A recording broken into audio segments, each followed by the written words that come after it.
Mojang said they were done adding new features for the year, but then they just massively upgraded vibrant visuals anyway. It's absolutely stunning to look at, I've got to say, but why isn't anyone talking about this then? And what does this mean for the end of year plans that Mojang has? Also, why are they doing this when Minecraft is so broken on Bedrock? Let's discuss all of that and more today, because hello, I'm ABX Toycat by the way, and this is a Minecraft news video. You can subscribe to see more, but let's give a quick recap as to what's happened with vibrant visuals so far, because this was a brand new visual setting that Minecraft wanted to add to effectively represent shaders in vanilla Minecraft. It's something that did release for Bedrock in June, and they recently just updated in 1.21.120, yes, that update, the end in the deserts, and even though the update's very broken in many ways, the end does look much better, and so what's interesting is they are still working on adding to its Java, but at the exact same time, they're also working on upgrading it for Bedrock, and that's where point lighting comes in.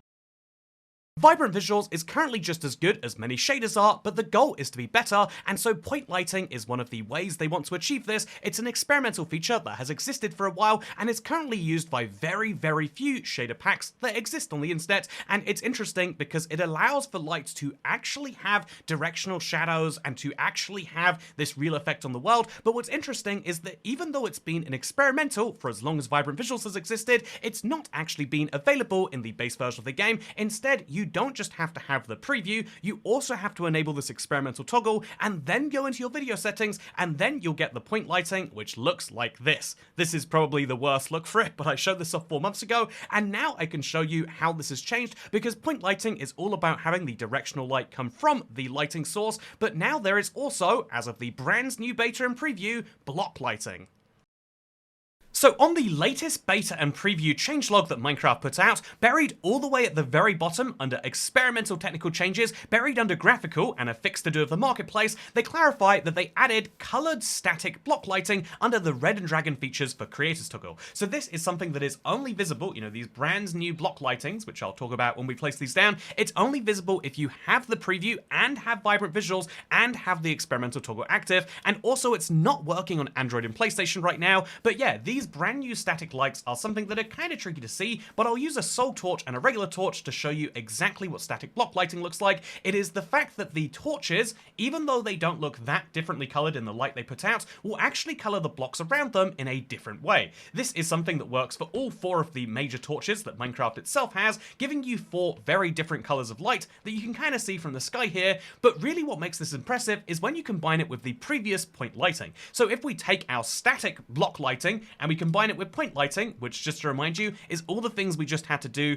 plus this little setting you have to turn on in your visuals here, this creates something that is very, very stunning and is easily seen when we go up to a panda. So just like before, you can see from my PlayStation 4 footage, this light's exactly the same, but if we look at, say, the side of a block right here, this is my wolf, so it's white wool. If we place a single torch next to that, you can see just how this block lighting spreads not just to the grass and changes all the things around it that way, but also spreads to the blocks over here. They clarify on this changelog that static lighting is additive / accumulated, so if we place a red torch here and then a blue torch over here, then that should make like a brighter purple light than either one would individually create. However, it says that if you have overlapping lights of the same type, it will not cause lighting to get brighter, which I have to say, from my little testing right here, does not match my experience necessarily. You can really see just how intense this gets from a distance, but yeah, when you combine these 2 new features together, you get something that is absolutely beautiful. I mean, just look at this. Isn't this insane?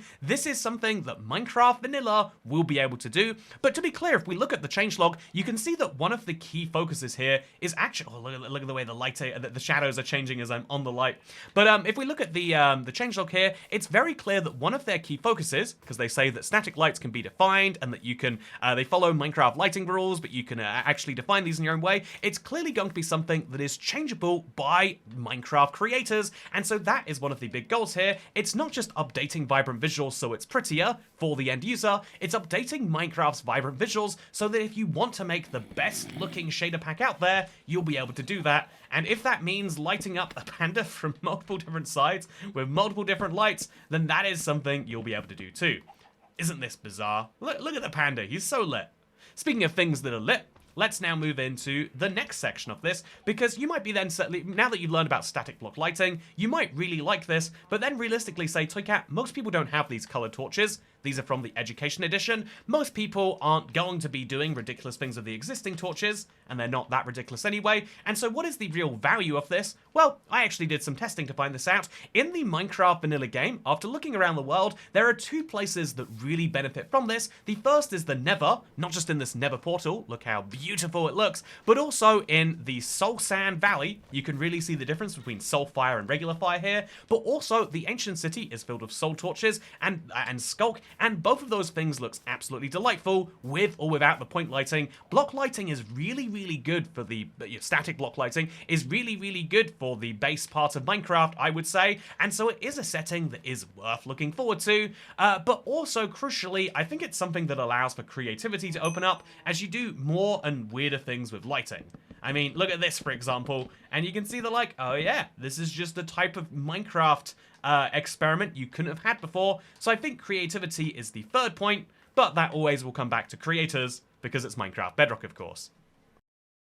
So, on the subject of how this is Minecraft Bedrock, I'm sure everyone knows at this point that when it comes to Bedrock features, everything is coming out either next month or it's coming out 3 years from now, and so which is this going to be? Well, I've got some good news to start you out with, because this is being previewed in 1.21.130, it's the 0.27 preview if you need to know, but what's interesting is that update that it's being previewed in is definitely going to be the Mounts of Mayhem drop, and we know the Mounts of Mayhem drop is coming out in early December, and so some good news to start you with before I say, however, a little bit of a monkey paw, this is an update to an experiment that has been running for over 6 months. The point lighting has been in Minecraft for a while, that's why you've probably seen so much about it, and then not heard anything about it in that time, and so it's not even available in the base game as a toggle just yet. This means that even after the Mounts of Mayhem drop comes out, it's unlikely to be actually available to the standard player, even if you want to turn on the toggles, and even if you have vibrant visuals, because mostly this has stayed in the experimental toggle until it's ready to go.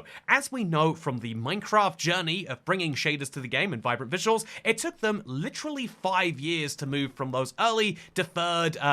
versions that we saw into what was actually a shippable end product, and so the end vibrant visuals upgrade might not be planned for December. In fact, it's almost definitely not planned for December, but it might not even be planned for the spring drop of 2026. It might be that this is a plan that is several months out and is maybe a part of a future 1.22, something that we are starting to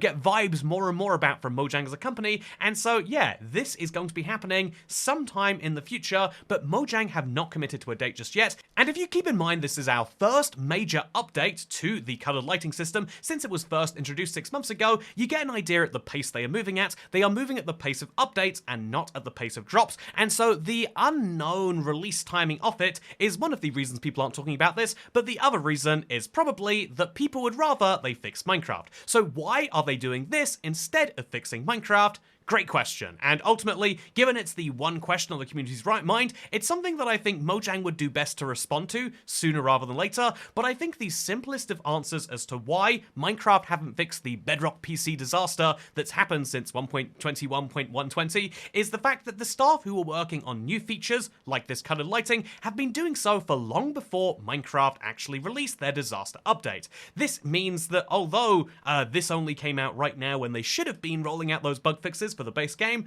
ultimately the team working on graphics and add-on features probably aren't the same team who could fix the RAM leak or the pink glitch or any of the other major issues that have come up. However, it is worth mentioning that it came as part of a preview that didn't just have experimental technical changes. There are a lot of bug fixes for the Mounts of Mayhem drop, which they did roll out, lots of which are very important. Weird clipping and the fact that there was a whole mob, the Coral Zombie Nautilus, just wasn't spawning. Also, mobs weren't dropping the right things and animals were doing different damages than they were meant to. So many bugs had to be fixed here, but why is it that they put so much work? We're talking about dozens of bug fixes into the Mounts of Mayhem drop at the same time that the game that is actually out there, not the one releasing in a month, the game that everyone is playing right now is in a disaster mode. Well, that is a weird question, because presumably the same developers who are fixing bugs, desperately trying to get them out right now for this preview, are the same people who would be working on those bugs for the main game, and so what exactly is has happened here, I have to imagine that they assume, again, for whatever reason,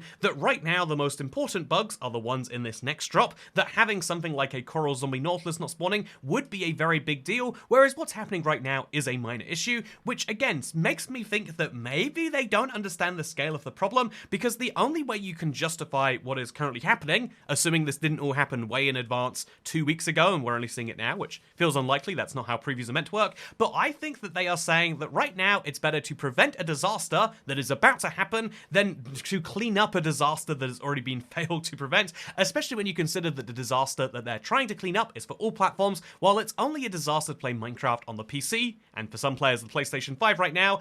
but I do think that if they continue to say, yeah, it's important to clean up the next disaster rather than the previous one, then the cycle of bug rot will only grow, and that's not necessarily a good thing. I am hoping, and I am believing in my heart, that 1.21.123, the update that has all of these fixes, is being worked on somewhere by someone. I do believe, a lot of people like to say that like Mojang don't care, they're not going to do anything. I believe that that is in the works. I believe that that is going to release at some point, but I think that should be an absolute priority being rushed through by us. That should be, to use a corporate term, an all hands on deck moment, and I don't know if that's what's happening, but I hope, I pray, and I believe that it will be. And so now, the final question we have to ask in this video, besides, wow, how sick are these colored lightings going to be, is what exactly is going to happen now? Well, 1.21.130 likely still has a couple of betas and previews remaining, and there's likely therefore going to be a few more weeks of snapshots, and that's going to be the big last hurrah for the year before Minecraft moves on to their future plans, which hopefully include something fun for Christmas before the spring drop and all of their other long-term projects. I'll have to get around to talking about all of those again because they seem to update them quite a lot, and they add new ones to the pile. Like literally just today, Minecraft announced Minecraft Blast. It's a Malaysian App Store exclusive, a whole weird thing. But yeah, it's meant to be. I think it's important to look at Minecraft's progress on shaders in game and say that when they were initially announced, the Super Duper Graphics Pack, if you remember that name, was actually going to be coming out less than a year from when they announced it, and it looked incredible and got people excited, and it was technically possible to do it, but the actual delivery of it never came, and so it kind of just sat on the back burner for a while until they approached it in a healthier way where they kind of did a lot of technical groundwork slowly over multiple months in the background of the update system, and I think that there's something to learn from that for your own life or survival worlds or anything in between, and it's that there are some things that seem like you could just get them done if you put a really unhealthy amount of time into it right now, but actually the best way to do it is to slowly, kind of take a step every day or a step every week, and lots of things can get done far easier that way. The sorts of things that seem impossible in a single day are incredibly easy over the course of a year. Losing weight, making a big Minecraft build, anything else like that, and I think that really what's interesting is the fact that there are some things that should be at the top of your urgent pile. If you're Mojang, that's 1.21.123, but otherwise I would say that, working out what's truly urgent and needs to be done right now, and then working out everything else that you want to work towards in a more sustainable and slow way is actually important too. And so that's the one takeaway from this whole situation, I hope. And yeah, I will let you know at the moment we know about 1.21.123 and everything else, because it seems like it's a big week for Minecraft news, and so I have to keep you up to date with all the rest of that. But for now, thank you for watching. I hope you're excited for colored lighting. Just don't expect it anytime too soon. Goodbye.